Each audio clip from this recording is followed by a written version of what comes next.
అనిపించింది. నిజంగా అమ్మే నన్ను పిలిపించిందనే భావన నాకు కలిగింది.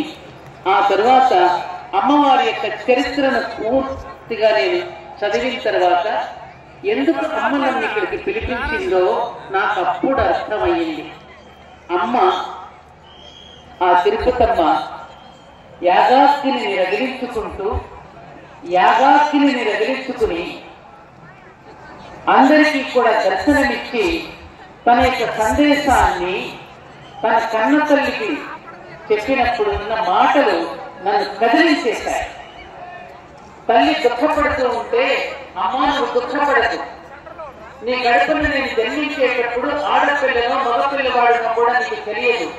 ఆ జన్మ రహస్యంతో కూడినటువంటి విషయాలను ఎంతో ఆత్మ ప్రబోధం తల్లికి చేసి మనందరికీ ఇక్కడ ఒక సందేశాన్ని ఇచ్చింది.